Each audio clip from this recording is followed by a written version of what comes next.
Hello, everybody. It's Dan King here from Fireside Strategic. As always, welcome to our videocast, Humanity Builds Better Businesses, where we celebrate leaders that do transformational work within organizations, helping their clients grow and lead teams with humanity.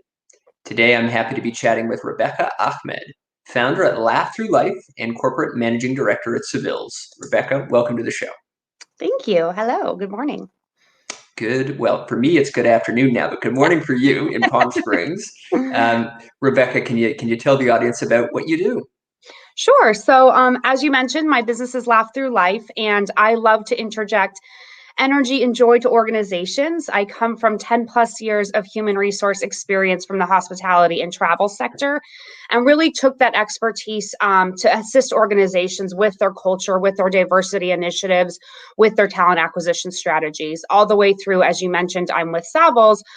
Your space is very much speaks to your culture and how your people use your space is extremely important too.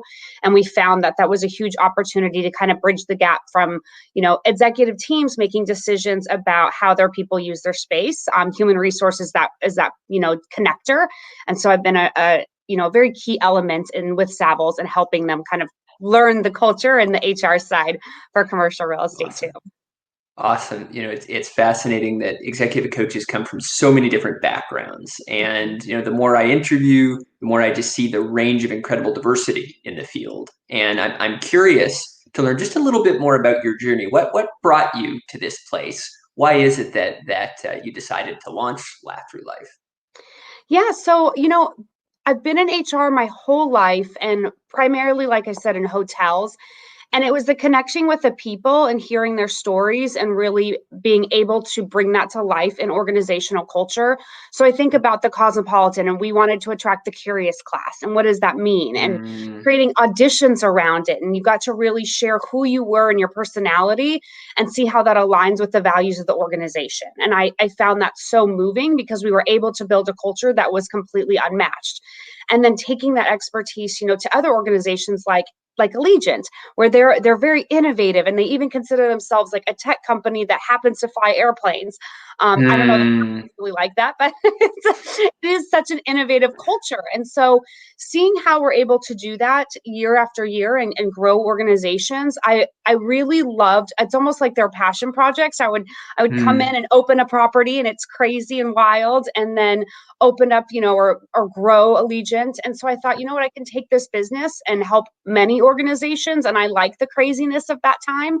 And then I'm a millennial, and I find, where we're going with workplace so important. And Gen Z is very different than us. And, they're going to be coming in the masses. And it's really exciting because diversity and inclusion is not, a check the box for them. That is like a primary focus. And so how do we need to change Mm. office space? How do we need to change our culture? How do we need to really progress in areas that we've been very slow to progress in? It's fascinating. And yeah, I think that psychology is showing some pretty big differences between millennials and Gen Z. What do you think? Could you expand a little bit and tell the audience a little bit more? I know some of our leaders in our audience absolutely lead Gen Z as well Okay. as millennials.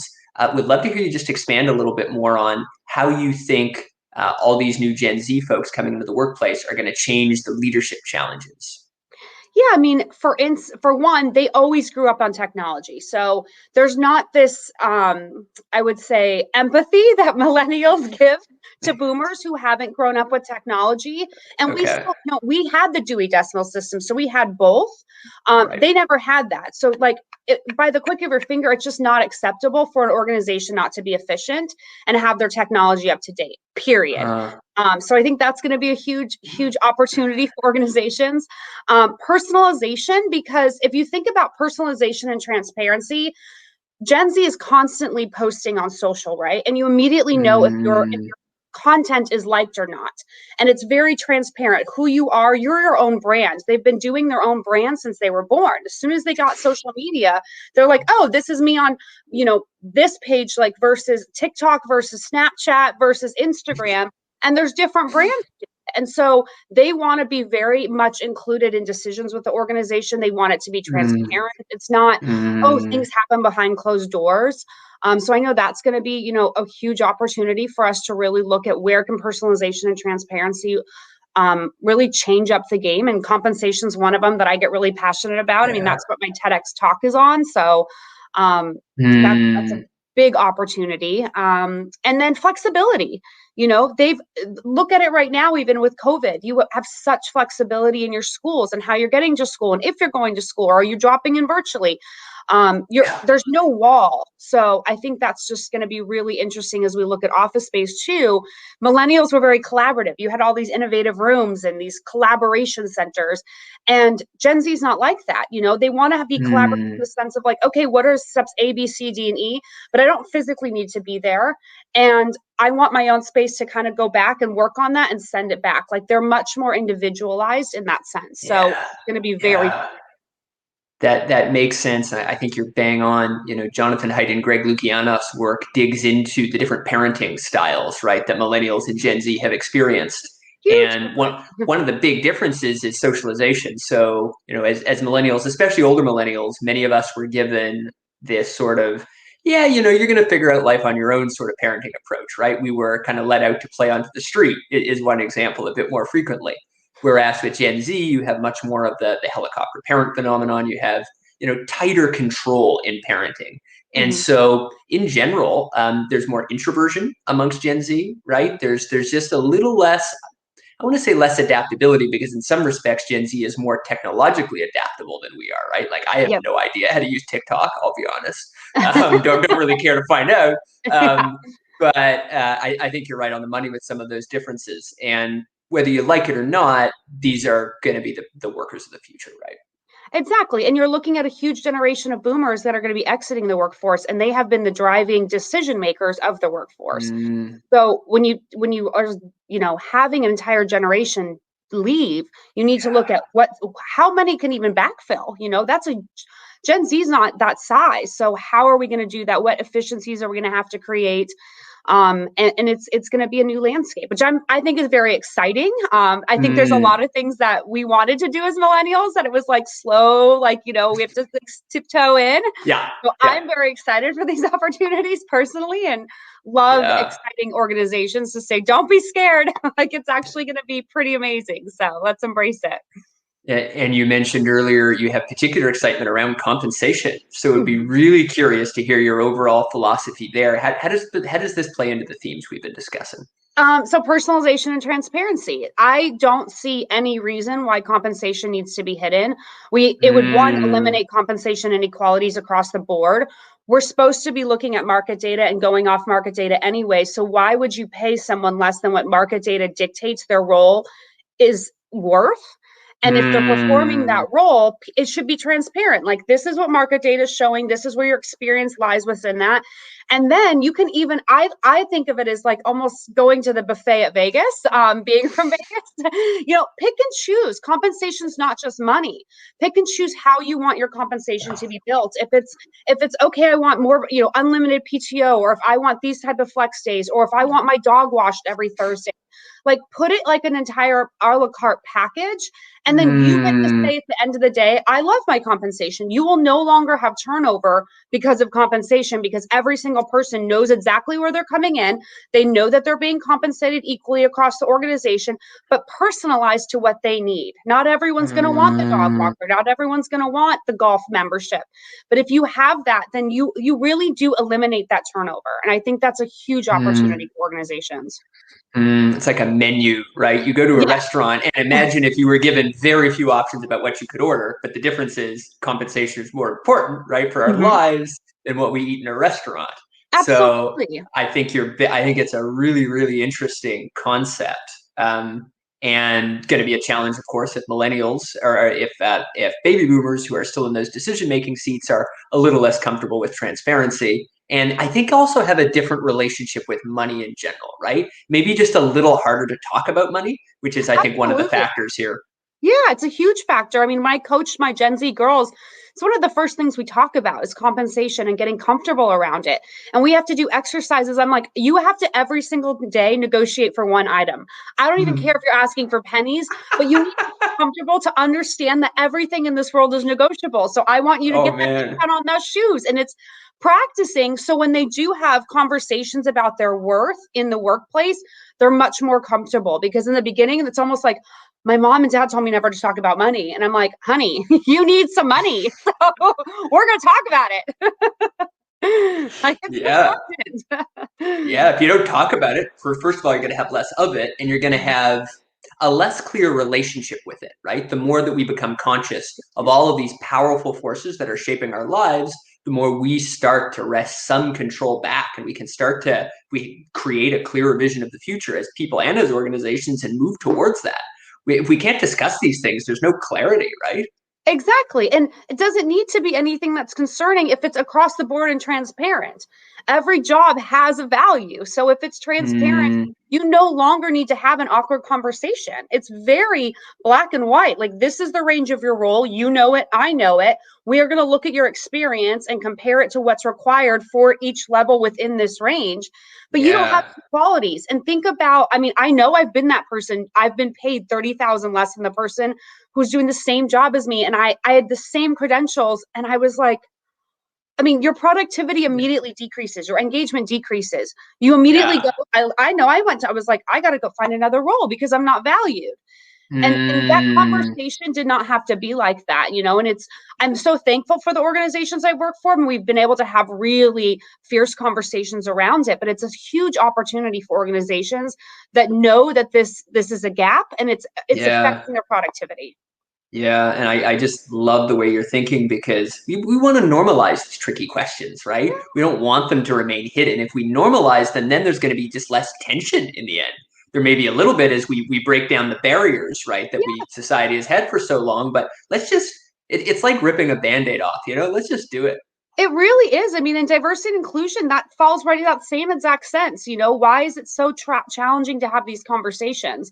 If you make it less taboo and everyone can come to the table and diversity of thought is embraced, and rather than Mm, people looking at each other to say, can I say that? Can I not? Like, having a really good conversation with people and telling them how you feel and the outlook and the cultural background, you will break down so many barriers. And I'm finding yeah, that in my diversity and inclusion trainings that I've been doing with schools and organizations, because it's yeah, so fascinating when the CHRO was like, I didn't even know there was an issue there, but they just didn't communicate because they had different thoughts about each other, and only cultural, they were just literally unconscious biases and cultural norms that they needed to have conversations about. So there's just so many opportunities for these conversations, and transparency and personalization will get us there. Very cool. Very, very cool.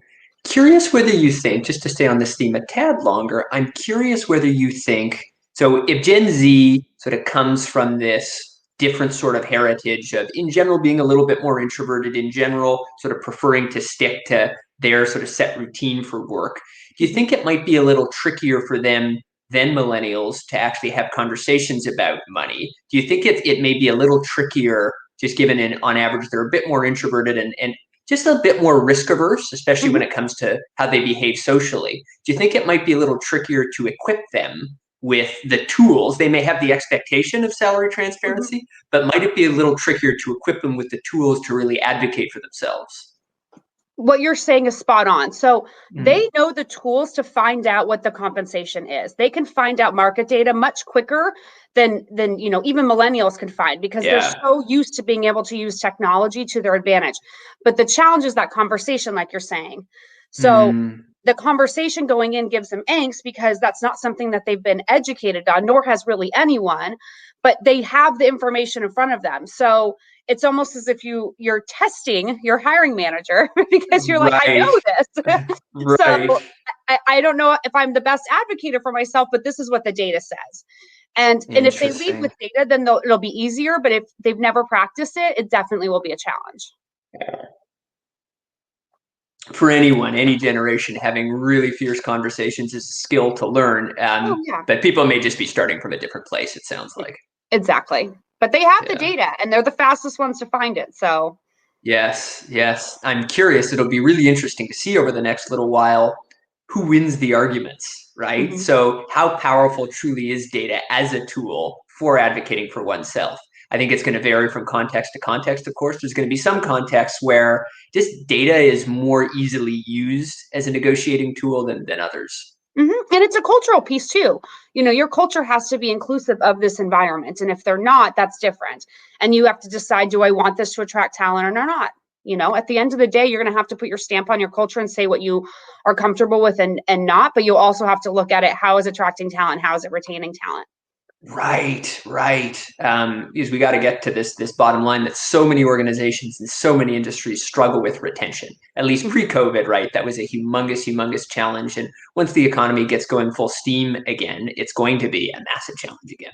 Yeah, absolutely. The war on talent didn't go anywhere. We have more of a pause, but we still need talented people. And I know so many recruiters that called and they said, is it appropriate to be scooping up people during this time? And I was like, absolutely. If organizations are not staying in touch with their team members during such a challenging time, what a missed opportunity. And why wouldn't you scoop someone up? I saw a lot of movement during COVID, especially when you have that top talent. You can't just put a pause on that. So yeah. So really curious, we've gone over some really interesting themes, all relating to sort of the same broad subject area, but I'm so curious to learn about your broader vision. So, we're starting to talk about how Gen Z is coming to the workplace more, diversity and inclusion and salary transparency are becoming bigger issues. Curious if we sort of put a bunch of those together and getting back to Laugh Through Life and sort of what you want to create with it. Could you stitch together for me the broader vision, your broader mission? What are you most excited to build? Yeah, I mean, I come with a lot of energy, as you probably can tell. just a little, just a little. And organizations, every person, is a form of energy. And when you look at employee engagement as a whole, you have a less than ideal energetic space. And there's such an opportunity, I feel, that we can flourish. I mean, and it's not just the US or just tech companies. I'm saying people in general can be on a different vibration if they love what they're doing and they're passionate about it. And if we can get them back in that place of when they were excited to go to work, when they were excited to do what they do. And that's where there's all these opportunities. And that's also why commercial real estate becomes such a passion of mine. And I jumped into it to really learn it because I thought, if you don't love the space that you're in, I'm very environmental. So if I don't love the space I'm in, I'm not functioning at my highest. And so it's full circle. It really is like, I mean, I sound like the Lion King. I'm like, it's the circle of life. It's like the circle of workplace and people, but it really is. Yeah. If you love what you're doing, you love where you're doing it and how you're doing it, and you are valued for what you do, you are going to thrive so much more. And think about how much more organizations could do at that energy level versus where most of them are, and it's painful. It's really painful. I think it's so interesting how you bring space into the equation. Again, having met a lot of executive coaches in my time as a coach and even before, space is not an issue that comes up much. From time to time, the environment will come up, but thinking about the role space plays in shaping our workplaces, it is not a theme that comes up much. So really excited that you're bringing it into the conversation. It's going to be more and more. I mean, think about our space was taken away from us in COVID in many organizations. And now it's wellness, sustainability. I mean, everything that you want to know now about your building. What are my HVAC systems and am I safe? Do I have plants? Do I have sunlight? Like, is this affecting my actual health? So it's going to become much more. I think with millennials it was because you got to see like the Google pods and the Zappos areas and like different things to really bring collaboration together. But I think it's going to be pushed even more with sustainability and wellness as it comes up, especially because of COVID. And so interesting to look at. I imagine, given your interest in commercial real estate, you've looked at Amazon's new headquarters in. Is it Alexandria? Yep, it's Alexandria. Yes, absolutely amazing. I mean, we get the updates constantly and get to tour with them, and it'll be very exciting for the whole DC metropolitan area for sure. Yeah, absolutely. So when organizations are thinking about space, when it's becoming a higher part of the people agenda, the D&I agenda, you start to understand how all of these factors influence one another. How should organizations be rethinking their relationship to space? Yeah, I think they need to really have a pulse on their people and how their people want to use their space. So we Mm, have an entire workplace division that assists with that if they don't have it in house, but a lot of HR teams do. So it just kind of depends on your HR team and your capabilities and bandwidth, because we know especially 2020, 2021 has been a lot of there's so many challenges coming at HR's way right now. But we mm, do surveys. What are you looking for? What do you value? And presenting different options. So at the end of the day, when you do make these billions of dollar investments or $1 million, however large your organization is, you at least are comfortable knowing that they're going to enjoy the space and use the space. Because I've seen so many times where things have been built and then an executive's like, I had no idea that this was going to yeah. be changed and we have to spend thousands of more dollars. Like, oh my Oh, gosh. But if they had done a yeah. pulse check and if they'd had conversations and really made sure that everyone was part of that decision, every voice could be heard, it would be very different. That's so interesting. Yeah, you think about what a percentage of fixed costs and overhead our space is. Man, don't you want to be sure before you go down that road? Don't you really want to be sure that this is going to be the most effective investment of not just money but energy, right? Absolutely. Like that's what I always ask. I'm like, stop looking at just construction costs and moving costs or even Yeah, cost per square foot. You yeah, need to also factor in everything that has to do with the person using that space. And your retention and your turnover costs need to be factored in. If you take away, for instance, I think about it, professors, they love their room. They want to show all of their accolades. They've gone to school for how many years? yes, And yes, even though they might not be making extreme amount of money, that's something that they really pride themselves on, right? Their education and the experience they bring. You take that office away and give them a pod that they don't get to share I mean, I saw it in one of the schools I worked with, and they had a 20% turnover increase. And it's not hard, or it's not easy to find professors at that level. And so you have to really think about that. It's so important. And we mm, had one where an HR office, it was all open concept. They had nowhere to separate people. So, I mean, where oh, are you yeah, going to have these like really, really emotional conversations to let an employee go? You don't even have a room. So then it's like, oh, yeah. you get called to like a random like area. It's we had to completely redo it. We had to move HR, do a full new build out. I mean, that was hundreds of thousands of dollars that could have been taken care of on the front end had someone had a conversation. Wow, wow. And we connect it back to the earlier themes you raised about Gen Z, how they're just more comfortable in that more private workspace, right? That is just not going to work for them. Yeah, exactly. And with COVID now, you're not going to have, oh, anyone can use this space. No one knows who's touched it. Like that's not, there's now Right. safety concerns that we have added into this. Wow, wow. So many important themes that I think we're really just at the very early stages of thinking about that are so, I love how these aren't just new to you. Like you've been thinking about these in so much depth for so long. You're like, come on, people, get with the I program. know. I get so passionate, and people are like, I could see that in a couple of years. I'm like, no, now, now, like, yesterday.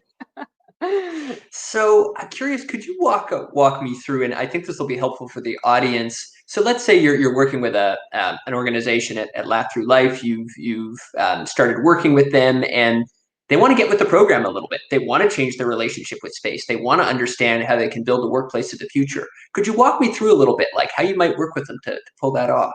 Absolutely. So a lot of times I'll be doing a keynote or I'll be doing some coaching, either or trainings within the organization, a lot virtually, obviously, right now. But once I really get in there and understand a culture's or an organization's culture and values, and I've even helped, develop a lot of these in DEI initiatives, then it's okay, what's not supporting? What of the business is not inclusive based on what we want to bring to our culture or bring to our DNI platform? And so Mm, space becomes one of those pieces. And Savills is a huge organization. We have about 29,000 team members across the entire world. We have offices everywhere. So it doesn't matter where we do our work. In fact, right now, most of my work is in Florida and California and Texas. And I technically reside in DC. I say that because of COVID. And so it's in a way to, as I'm speaking to an organization and we're talking about culture and they say, where our lease is coming up or we want to change this space to become more inclusive. say, great, like, let me get my team on it.